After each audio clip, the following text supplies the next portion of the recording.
23 ini, Pak. Terima kasih Mbak.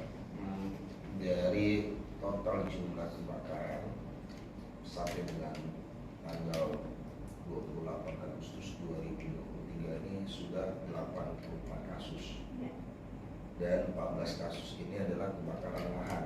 Ya. Ada yang kebakaran rumah, ada kebakaran, tapi yang akhir-akhir ini di bulan Agustus kebanyakan adalah kebakaran lahan. Kebakaran lahan ya, Pak, ya. Kebakaran lahan. Nah, dari beberapa kasus yang terjadi ini, kita bisa katakan ada faktor kebakaran ini. Pertama, faktor kelalaian. Iya.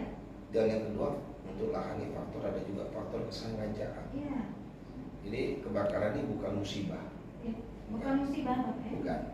Tapi kami katakan ini adalah kelalaian dan ada juga faktor kesengajaan. Iya. Kenapa? Karena dari beberapa kasus untuk kejadian kebakaran rumah, ini kebakaran rumah ini banyak terjadi rumah kosong yang ditinggal oleh penghuninya. Iya. Dan lupa mungkin mencabut peralatan listrik. Iya. Dan juga kompor gas. Iya. Dan juga pada saat untuk membakar sampah tidak sampai dengan pada itu. Iya. Nah, inilah sering sekali kejadian kebakaran. Dan kita juga dengan antisipasi beberapa kejadian ini, kami juga dari Dinas Pemadam Kebakaran Kota Jambi juga sudah membuat sistem informasi penanggulangan kebakaran dan penyelamatan daerah Kota Jambi yang disingkat dengan SIMERAKOJA. SIMERAKOJA, apa ini, Pak? Bisa dijelaskan? Ya, SIMERAKOJA ini adalah sistem informasi penanggulangan kebakaran dan penyelamatan daerah Kota Jambi. Ini merupakan sistem yang dapat juga pertama di-download aplikasi seperti melalui Play Store-nya. Yang kedua, apabila kita terintegrasi nomor layanan Mako Damkar 0741 41171, terintegrasi juga dengan nomor layanan call center 112, dan lebih cepat lagi kita juga ada nomor layanan WhatsApp. Iya. Yang mungkin kita sudah sebarkan kepada seluruh masyarakat, kepada ketua RT, kepada lurah untuk menyebarkan. Kita berharap kalau satu orang itu sudah menyimpan nomor WhatsApp dan Kota. Iya. Ini nomor 0811 Iya. 7 113 Iya. 113. Bisa diulangi, Pak? Yang WhatsApp ini kan sangat penting di Iya. masyarakat. Dan ini nomor 0811 7 113 113. Udah diingat sebenarnya Iya. ya, Pak, ya, 113 ujungnya. Itu ya, Pak, ya? Ya, itu pernah kejadian juga karena petir menyebar, akhirnya salah satu plafon rumah itu juga terbakar. Itu bisa menyebabkan juga kebakaran. Yang kedua adalah kelistrikan. Nah, ini perlu diwaspadai juga kepada seluruh masyarakat yang ada di Kota Jambi ataupun pemirsa yang mendengarkan Pro 1 FM Jambi. Kelistrikan ini pertama disebabkan karena jaringan listrik yang tidak sesuai dengan standar SNI. Iya. Ya. Yang kedua, jaringan listrik mungkin yang sudah lama sekali, yang mungkin tidak pernah dilakukan permajaan, itu juga. Yang ketiga, menggunakan peralatan listrik yang terlalu berlebihan. Terlalu berlebihan dalam arti kata colokannya bercabang terlalu banyak.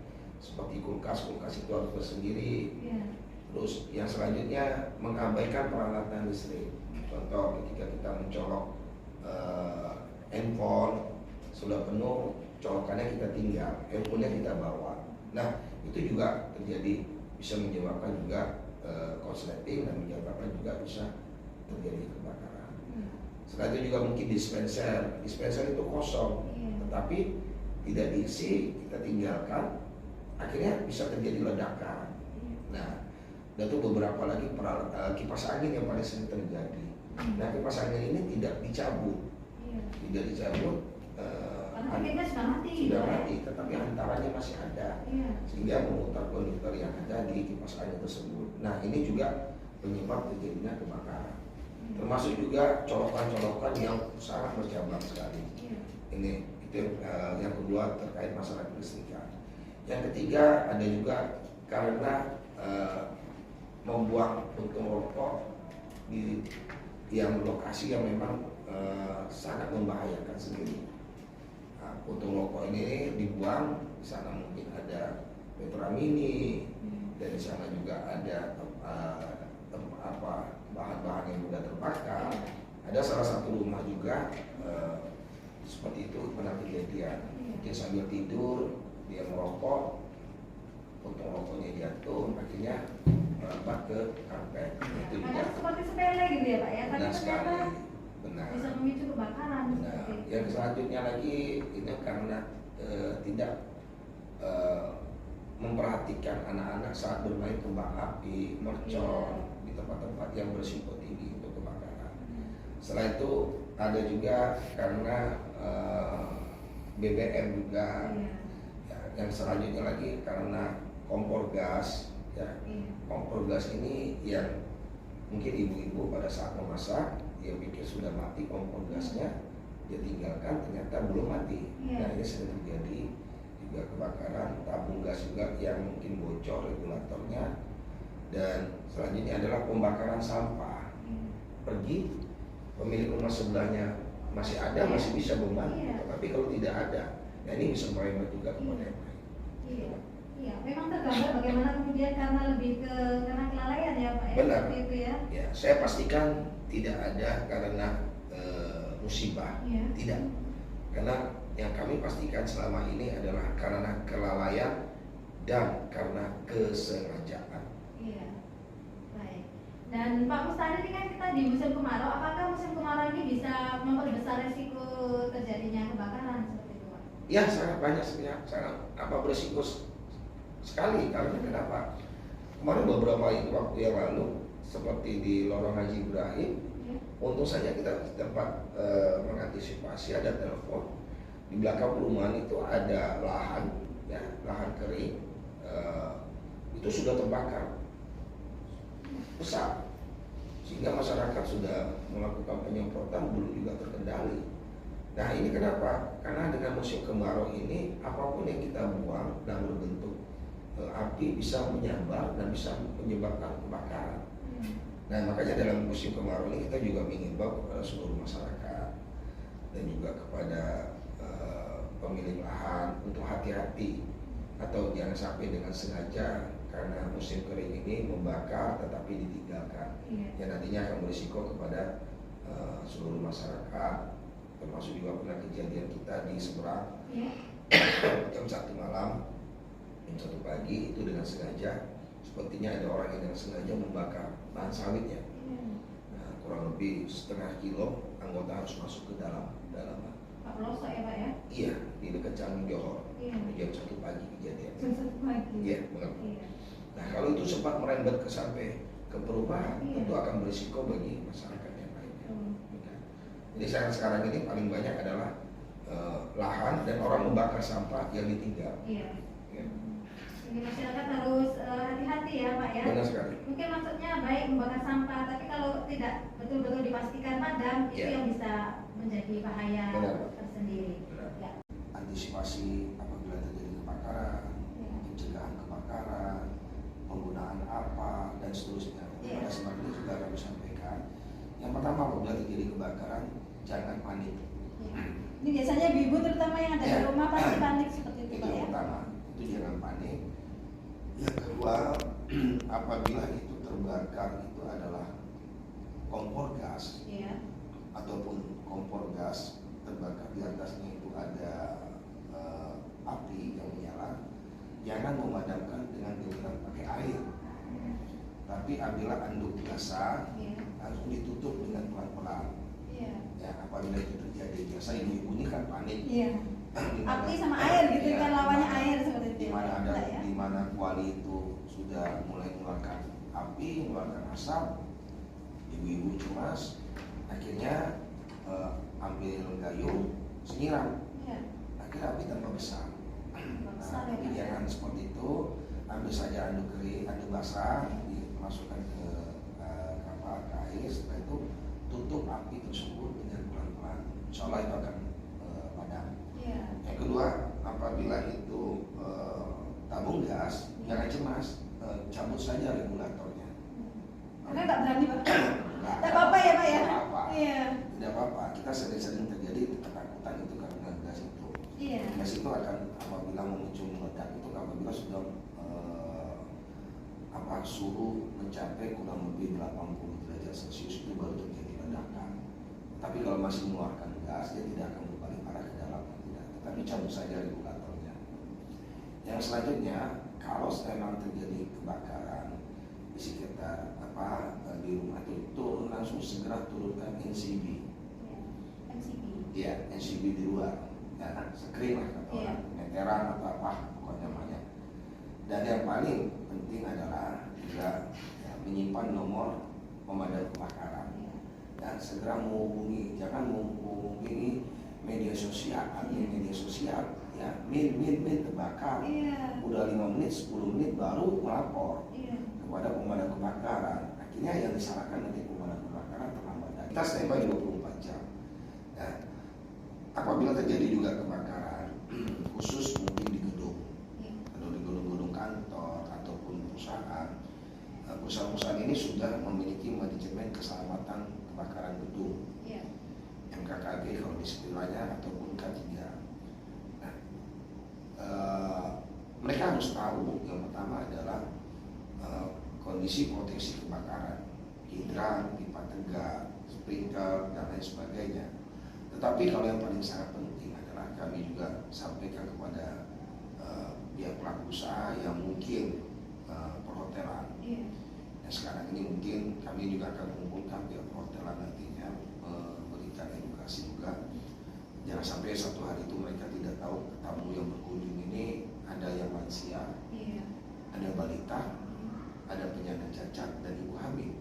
Penanganan beda ya Pak ya? Ya iya, itu yang harus diutamakan. Karena dalam kebakaran itu keselamatan jiwa manusia itu di atas segalanya. Kita berharap kalau melakukan pemadaman kebakaran sudah selesai, yang kita tanyakan dulu ada korban jiwa tidak, ada cedera tidak. Itu keberhasilan. Yang namanya kebakaran. Kedua adalah tidak adanya penyebaran. Ya, kalau titik api itu udah bisa terbakar ya biasanya sulit untuk untuk dipadamkan. Kenapa sudah menyebar, dan kenapa kami katakan kepada pemilik usaha seperti hotel, karena jarang sekali resepsionisnya ini mencatat tamu-tamu hotel ini yang datang. Mungkin dia bisa melihat dari usia, dari face, dari apa, wah ini udah lansia, di kamar berapa, catat. Hanya mencatat saja dalam nanti serah terima dengan resepsionis yang lain. Setelah itu mencatat ada kursi roda, disabilitas di kamar nomor sekian. Oh ada ibu hamil di kamar nomor sekian walaupun dengan suaminya. Oh ada anak-anak balita di kamar sekian. Seharusnya mereka punya catatan khusus setiap hari. Wah sangat penting sekali Mbak. Jangan sampai mereka ini ditempatkan di lantai yang paling tinggi. Jangan. Mestinya seharusnya diprioritaskan di mereka yang datang itu mereka minimal setidaknya di lantai 2 dan 3. Nah, kalau sudah terjadi kebakaran, ya yang harus diselamatkan itu mereka empat indikator ini dulu. Tapi ketika kita tidak punya catatan, apa yang harus kita lakukan? Mereka TTI, termasuk juga Telkomsel, termasuk juga dengan Pertamina, dan juga kita tidak melakukan dengan salah satu hotel yang ada di Kota Jambi. Nah, simulasi ini sangat penting sekali harus dilakukan. Biar mereka sudah bisa mengantisipasi bahaya kalau terjadi misalnya kebakaran, penggunaan peralatan proteksi kebakaran yang ada di lokasi di gedung mereka. Banyak sekali security yang tidak memahami menggunakan apa ada alat pemadam api ringan, ada dengan jenis-jenisnya, ada powder, ada CO2 dan seterusnya ada, tapi mereka nggak tahu menggunakannya. Ada mereka menggunakan peralatan mereka lengkap dengan kolom PWT-nya, ada hidrannya, ada selangnya, ada nozzle-nya, tapi mereka nggak tahu cara menggunakannya, nggak tahu. Nah, antisipasi ini perlu ya kami buat juga kepada pelaku usaha. Silakan nanti berkoordinasi kepada Dinas Pemadam Kebakaran bagaimana memanfaatkannya, bagaimana kita melakukan simulasi pelatihan dan juga kita melaksanakan kegiatan peningkatan kapasitas kepada aparatur tersebut. Dan kepada seluruh masyarakat juga, ya kita juga nanti akan di ibu hamil dan saya sudah tahu anak balita Sudah tahu situasi di RT saya. sekitar ya Pak. Nah, tugasnya itu kalau terjadi kebakaran, yang mereka ini yang dulu dievakuasi, gitu. Dan juga nanti mereka juga bisa membantu dalam mungkin mempelancar kendaraan kita memasuki tempat kejadian kebakaran, dan juga mereka juga kita harapkan juga dapat membantu baik petugas dalam melakukan pemadaman dan juga bisa memberikan ketenangan kepada masyarakat. Iya. Nanti dan bertahap akan kita lakukan untuk perekrutan relawan pemadam kebakaran. Iya. Rencananya tiap RT atau seperti apa ya Pak untuk relawan? Kita harapkan nanti minimal satu RT itu 3 relawan kebakaran minimal kita harapkan. Kalau dengan sekarang ini sudah diberikan ada 3 kelurahan. Ini saya masih ingatnya di Kecamatan Palmerah, Iya. Kecamatan Jelutung, Iya. dan Kecamatan Kota Baru. Iya. Kelurahannya nanti saya cek dulu juga. Iya. Nah, cuma kecamatannya berada di kecamatan tersebut. Sudah. Tapi kalau untuk akhir tahun ini kita mungkin akan fokus di daerah Jangkose yang di kota seberang. Jadi kita seberang. Iya, daerah Danau Teluk dan Layangan. Karena risiko tinggi itu yang terjadi kebakaran, termasuk juga nanti kelurahan Kabupaten. Iya.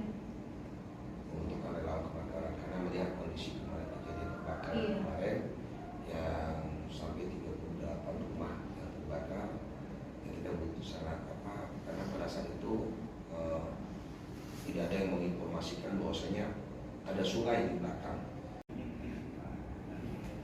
Iya. Iya.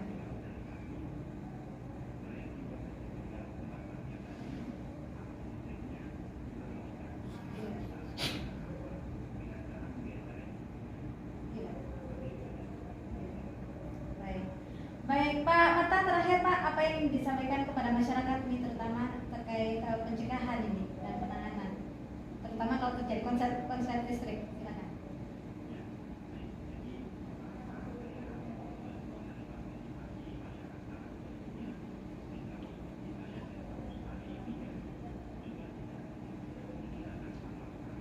Ya, 4 tahun 2020 tentang pelayanan standar pelayanan minimal pemadam kebakaran. Kita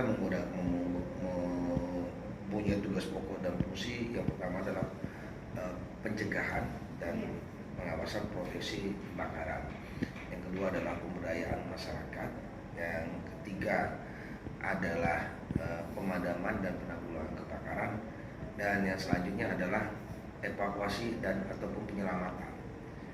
Makanya Dinas Pemadam Kebakaran adalah nama Dinas Pemadam Kebakaran itu adalah Dinas Pemadam Kebakaran dan Penyelamatan. Ya. Jadi jangan melihat Dinas Pemadam Kebakaran ini kerjanya karena kebakaran saja, tidak. 24 jam anggota kita standby di pos-pos pelayanan kebakaran. Ada di kecamatan di Kota Baru, itu ada di Talanggulong, di pos Talanggulong. Yang kedua di Alam Rajo, manusia atau hewan yang tertimpa pohon, mengevakuasi manusia atau hewan yang terjebak di dalam banjir, ya kita evakuasi, mengevakuasi manusia atau hewan yang masuk dalam sumur, masih dalam baik kondisi hidup ataupun meninggal, mengevakuasi hewan liar yang membahayakan manusia seperti ular masuk ke rumah. Ada ular kobra pada saat itu di bawah spring bed. Untuk saja dilihat oleh si pemilik rumah, menghubungi langsung pemadam kebakaran. Alhamdulillah cepat kita datang dan ularnya belum keluar. Panjang kurang lebih 2 meter. Ini juga ya. Dan itu memang harus punya keahlian dari anggota kita. Dan termasuk juga biawak yang masuk ke rumah. Dan ada juga pernah kejadian juga pada saat kurban kemarin, ada hewan kurban yang lihat lari. Sapi lepas. Sapinya lari, akhirnya masuk ke salah satu rumah yang di Simpang Bank Indonesia. Akhirnya bisa kita selamatkan. Dan sapi tersebut ada juga yang masuk dalam sumur. Nah, dan paling yang dramatis yang pernah kita lakukan evakuasi, ya penyelamatan bayi yang masuk ke dalam sumur di pematang sulur 6 meter, jadi kurang lebih 17 meter. 17 meter, dan kita menurunkan penyelam itu 3 orang, dan yang terakhir baru berhasil. Dan sumurnya itu berada di dalam dapur, dan anak gue itu kurang lebih berusia 4 tahun atau 5 tahun si anak laki. Dan kita memiliki beberapa juga peralatan, termasuk juga evakuasi tawon Vespa. Nah, tawon Vespa ini pada masyarakat kalau memang ada, kita tidak bisa langsung mengevakuasi kalau pagi atau siang hari atau sore. Kita harus bisa mengevakuasinya malam hari. Kenapa ini, Pak? Jadi jenis-jenis binatang liar ini yang berisiko berbahaya, dia kalau pada siang hari atau malam hari melihat cahaya, dia akan menyerang benda yang bergerak. Misalnya kita lagi bakar, tiba-tiba keluar, dia bisa menyerang si petugas. Nah, makanya kita lakukan pada malam hari. Nah, kalau ular itu seringkali ular piton, itu pernah kajian kurang lebih 6 meter, berat kurang lebih sekitar 100 kilo lebih ada, sampai berapa panjang itu dipegang dengan anggota. Dan ular tersebut sudah memakan anak ayam, dan pernah juga kita dapatkan juga telur ular piton itu 5 ekor dengan telur 68 butir. Banyak Pak ya? Di salah satu rumah sakit. Rumah sakit Pak? Iya, di salah satu rumah sakit di bawah ruang radiologi. Ya, di bawah ruang radiologi. Dan ada lagi kita juga pencarian mayat. Yang kemarin anjing rabies ini bukan kapasitas atau kewenangan kita, maka untuk anjing rabies itu adalah tugas dari Dinas Pertanian dan di bidang peternakan yang memiliki mungkin biusnya untuk bisa mengamankan anjing tersebut. Kayaknya serba bisa ya Pak ya kalau jadi Alhamdulillah. petugas damkar seperti itu, damkar dan penyelamatan nih. Baik, Pak Mustari sudah di penghujung perbincangan. Mungkin singkat Pak, closing statement terkait pencegahan dan penanganan kebakaran di Kota Jambi ini. Baik, terima kasih Pak. Closing terakhir, kebakaran bukan karena musibah, tapi kebakaran karena kelalaian dan juga faktor kesengajaan. Oleh karena itu, kami mengimbau kepada seluruh masyarakat untuk sama-sama kita menjaga bagaimana mengantisipasi dan proteksi kebakaran baik di rumah kita maupun di gedung. Jangan pernah mengabaikan hal yang kecil, nanti akan menjadi besar. Yang kedua, Dinas Pemadam Kebakaran Kota Jambi telah memiliki sistem informasi penanggulangan kebakaran dan penyelamatan di area Kota Jambi yang nanti dapat diakses melalui Play Store Simera Koja, atau ada 3 nomor yang terintegrasi ya, dapat menyimpan nomor WhatsApp 0811 7113 113, yang kedua 0741 41171, dan ke call center 112.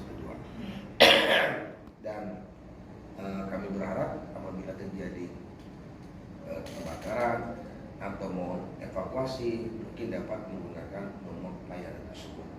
Jangan terlebih dahulu untuk menyampaikan kepada di media sosial. Nah, karena 1 menit itu sangat berarti bagi evakuasi ataupun penyelamatan maupun pemadaman yang kita lakukan. Dan terakhir, dalam kondisi kemarau ini, kami berharap kepada seluruh masyarakat untuk hati-hati dalam membakar sampah. Memang kita berharap membakar sampah, setelah dibakar, ditinggalkan dengan cuaca kering, akhirnya bisa menyebar ke tempat yang lain. Pastikan sampah tersebut padam ataupun disiram terlebih dahulu sebelum ditinggalkan. Pastikan tidak ada penyebaran, jangan sampai nanti ada yang namanya bara tersebut menyebar ke tempat lain, dan ini akan berisiko bagi yang lain. Mungkin itu yang bisa kami sampaikan. Mudah-mudahan dalam beberapa bulan terakhir ini tidak ada lagi kebakaran rumah maupun dengan juga kebakaran lahan. Dan kami terima kasih kepada Radio Republik Indonesia Pro 1 FM yang juga telah membantu di Dinas Pemadam Kebakaran Kota Jambi dan juga dari PLN juga untuk menyebarluaskan informasi terkait pencegahan, penanggulangan maupun kondisi kebakaran. Baik. Baik, terima kasih banyak Pak Mustari Ahbandi sudah berbagi banyak informasi untuk pendengar kita dalam dialog Candi hari ini. Dan pendengar, dengan demikian berakhir pula kebersamaan kita.